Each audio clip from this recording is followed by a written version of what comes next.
Here. So let's get right into it. Why did you write this book?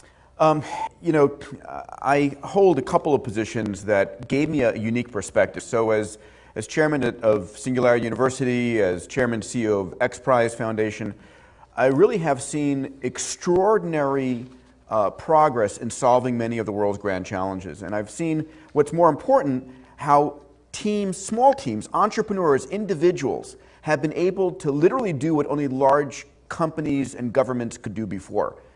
And as such, marry that with the realization that the world's largest problems are also the world's largest market opportunities. And it hit me that, you know, frankly, I think we have the potential, not in centuries, but in the next 2 or 3 decades, the ability to really take on the world's big problems and solve them. That we're going to see entrepreneurs, startups, new technologies coming in to really attack water, food, energy, education, healthcare, all of these things. And that's, I was hearing so many people with so much doom and gloom that the economic crisis, you know, problems around water wars and around energy scarcity. And I was saying, you guys aren't seeing the same world I am. That, you know, the world has been getting extraordinarily better, and the forces that have led us to this extraordinary planet we're living on today are only accelerating. Why do you say that the world is getting better? Whenever we see the news, we're seeing tsunamis, we're seeing climate change, we're seeing water problems. How do you come to that? So there's no question that we have a multitude of problems on this planet.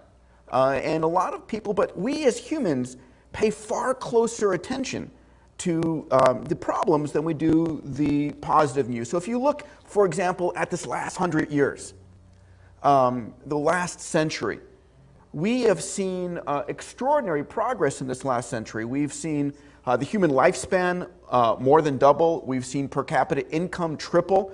We've seen, we're living in the most peaceful time ever in human history. And the forces that led us in that direction are really continuing in a very strong fashion. So the book deals with what areas, what specific problems and opportunities do you see that where we can achieve abundance? So in this book that Stephen Kotler and I wrote, we define abundance and abundance pyramid. We say at the base of the pyramid are the fundamental things that we need for survival: food, water, and shelter. One level higher is energy, education, and information and communications. These are the things that you need once you have the basics to really start to improve your life. And then ultimately, at the top of the pyramid is healthcare and freedom, which is what you need to really live an enjoyable, long life.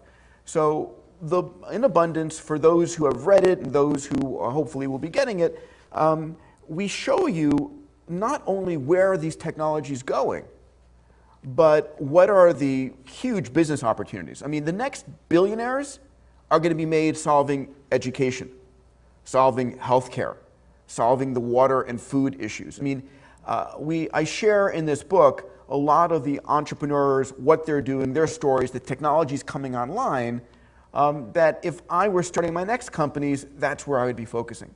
So let's pick a particular area, education. How do we get from where we are today to an abundance in education? Walk us through that. Great. So today, in the majority of the world, I mean, I just was meeting with Prime Minister Gordon Brown from the UK earlier this week, talking about how the Millennium Education Goals haven't been met. Right. And we're talking about, can we create an X Prize to really get the 67 primary school students who are not in school, 9 million of which are in Nigeria, at least an educational capability. So the idea of trying to solve education in the same old way we've been doing it for the last couple of 100 years isn't going to fly. There's no way we can scale in that regard. We're not going to train enough teachers. We're not going to build enough classrooms. But education doesn't need to be the same old way. We have the chance right now, given the technologies that are available in artificial intelligence and cloud computing and mobile devices, to really reinvent education. So what might education be? Imagine, if you would, literally a video game that you can play on your cell phone. That you can, when you play this game, it is so much fun, it's so compelling that you want to play this game. And imagine if the game, while you're playing it, taught you what you need to know, whether it's language skills or mathematics skills or history or biology, whatever it might be.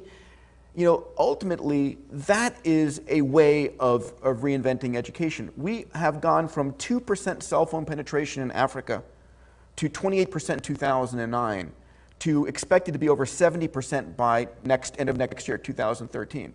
So 70% of these devices out there, these become the opportunity to become the educators. Add on that, what we saw this past year was the extraordinary success of Watson from IBM, IBM's supercomputer, playing the game of Jeopardy. Right. So I don't know how many of our viewers saw that competition, but what went on was IBM had built a supercomputer called Watson, named after the founder of IBM. And this supercomputer played against the top two all-time Jeopardy players, the one who had won the most money and the one who had won most games. And looking at this competition, Watson, Jeopardy is not an easy game, right? It's a game of language nuance where you are asked, you're made a statement and you have to ask the question. But all the nuance in the game is what trips me up. I'm a terrible Jeopardy player. But Watson came in and literally blew away the human competition. Now think about this. This kind of a artificial intelligence that can speak and listen in natural language, understand your question, be able to access all the information they need, and then answer your question accurately, far better than the best human players. If that intelligence is resident on the cloud, when I say on the cloud, we've got the eBay, Apple, Google, Rackspace, all this cloud capability, huge amounts of computational capability, accessible to anyone with a cell phone. Imagine if you have a question where the AI can be your teacher, knows exactly your language skills, knows exactly your level of proficiency in math or reading or whatever, knows your favorite sport, knows your favorite actor or actress.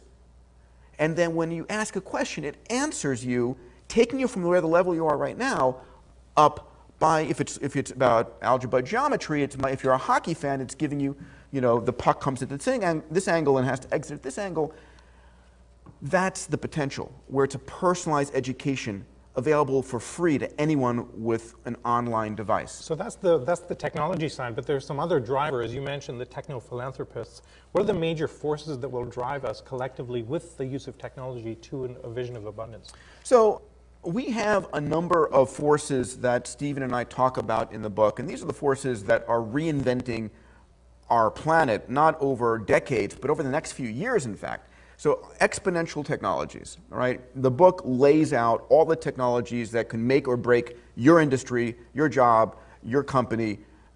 These are things like quantum computing, computational capability, networks, AI, robotics, nanomaterials, synthetic biology, all the fields that we teach here at Singularity University.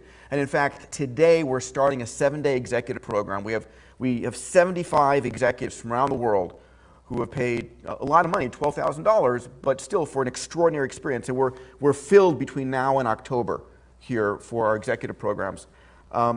Ultimately, we teach this, and I give an overview of all these exponential technologies in abundance. That's the first force. These are the tools that are allowing individuals and entrepreneurs to do what only governments and large corporations could do before. So first, accelerating technologies. That's number one. Number two is what I call the DIY innovator. There's a whole new generation of do-it-yourself innovators. These are entrepreneurs. They're individuals who literally say, I'm tired of waiting for the government to solve this, or I don't understand why this isn't being solved. And they, because of their passion and because of their commitment, are literally able to pull together a team of individuals to go and solve that problem. So you've got Burt Rutan, who won the first Ansari X Prize, giving up on NASA being the way to get private people to space, and building a private spaceship with 30 engineers literally in his garage in the Mojave Desert and going to space. Or Dean Kamen, who I talk about on my TED Talk and talk about in the book, who created a new device called Slingshot, which is able to literally solve the water crisis globally. And we can come back to that. So that's the second force, the DIY innovator. The third force is the techno-philanthropist.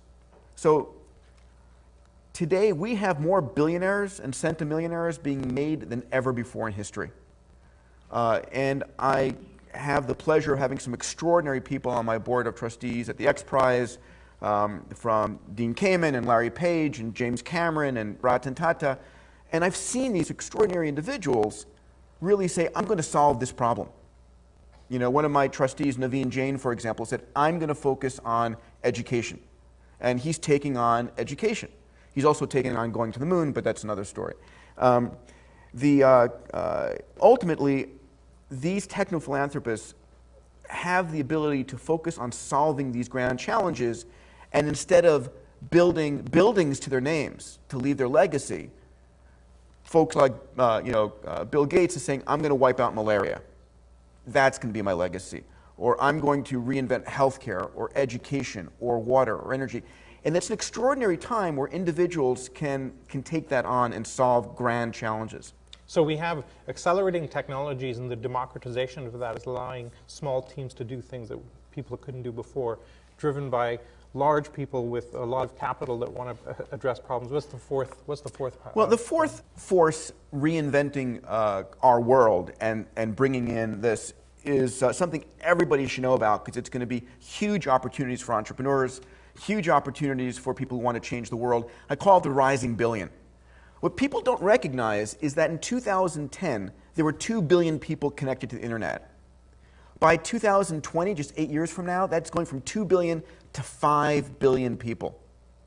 3 billion new minds are plugging into the internet. These are people who've never been heard from before. What do they want? What are they going to consume? What are they going to invent? What are they going to solve? If you do the math, 3 billion new people coming online represent tens of trillions of dollars of purchasing power. If I were an entrepreneur or running a business, I would be figuring out, what am I going to sell them? What am I going to provide, services going to provide to them? And even the other way around, what are they going to produce and create that I can package and sell to the rest of the world? 3 billion new minds is an extraordinary power for innovation. I think we're going to have the most innovative time ever in human history over this next decade.